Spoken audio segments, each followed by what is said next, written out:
The doubling of student debt since the recession to almost $1.2 trillion has stoked a national discussion over how to rein in college debt. Little noted is the fact that grad students account for roughly 40% of that debt and represent just 14% of students in higher education. Joining us now to discuss is WSJ's Josh Mitchell. Josh, thanks so much for being with us. What is propelling the surge in grad school debt? What kinds of figures are we talking about? Well, we've seen a boom overall in college enrollment and grad school enrollment over the past 10 years. The economy's been weak, the labor market's been weak, and so it's been a good time for people to go to school. And so part of the growth has just been in more people going to school and staying in school longer. But there's been this program in place for about 10 years that the federal loan system offers to grad students, where they can basically borrow as whatever amount their school charges. And that's a relatively new program, but what we've seen since that program was in place is that the number of students who are carrying these huge debt burdens, and by huge I mean owing $100,000 or more, has grown sharply. So I think it's definitely due in part to this policy that allows grad students to borrow as much as their schools charge. And you reported in your piece that some students, one student in particular you spoke with, say the promise of debt forgiveness is the only reason they even consider higher education in the first place. Tell us a little bit about these federal programs and how they tend to work. Right. So there's a number of plans called income-based repayment, and they've been around for a long time, where students can tie their student debt payments to how much they're earning. But we've only seen those plans come into play in the past couple years. A lot of people didn't know about them, and also the plans just weren't really enticing in terms of the benefits that they offered. But in recent years, the Obama administration has tried to get more people into these plans because there's been a rise in defaults, and so there's been more people who've become aware of them even before they go to school.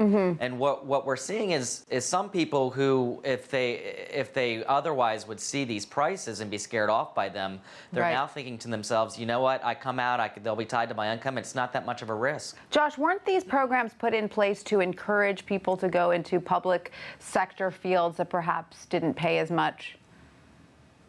Right. So there is this one program called Public Service Loan Forgiveness. It was passed in 2007, and yes, it was to encourage people, who otherwise would try to go to a big law firm and earn a lot of money to stay in the public sector and not earn as much money, but their jobs are doing a public good.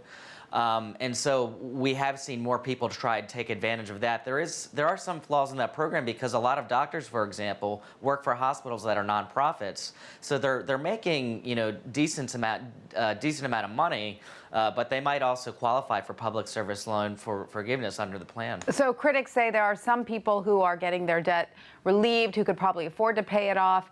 And are they also saying that perhaps this is keeping the grad schools from making putting realistic price tags on their programs? Right. I think one of the big concerns is that this has given the schools themselves some pricing power. They know that students can borrow, huge amounts of money, and they know that students might be desensitized to those prices given of income-based repayment plans. So we've actually seen a surge in graduate school prices that has increased faster than college prices. And I think a lot of times what happens is schools are raising graduate school prices more quickly than they are their college prices to basically offset some cuts in state funding. No, not good for the students. So how do these numbers break down across different professions? Which grad schools are the drivers of this grad school debt?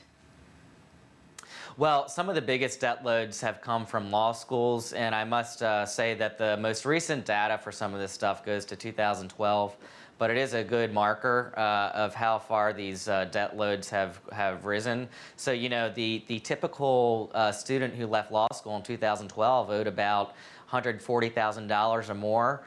Med school is also a big driver of debt. Easily those students are leaving school in the six figures.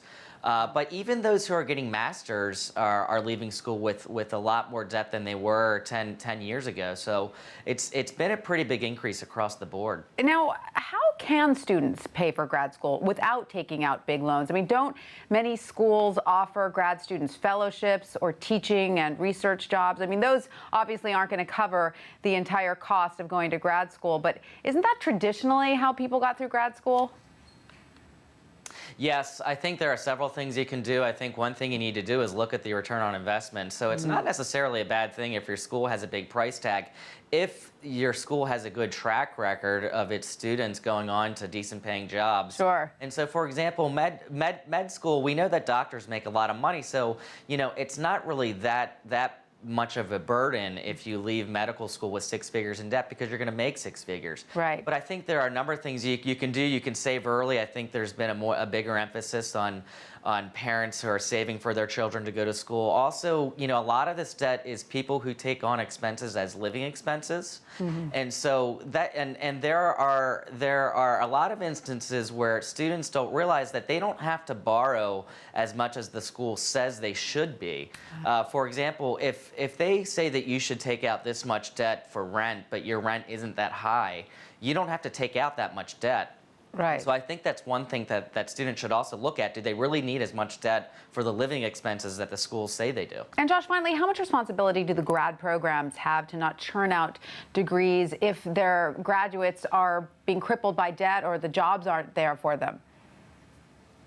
Well, I think that's something that Washington is taking a look at, Congress and the administration. They're starting to put the heat on these schools, and you're starting to see this in the presidential campaign. How do you exactly hold these schools' feet to the fire if they are charging exorbitant prices that are way out of line with what their students are earning once they graduate? So it's not necessarily something where the schools might do this on their own, although they are saying they're taking steps to reduce their costs, to rein in prices. But I think it's also something that Congress and the administration, the candidates for 2016 are looking at.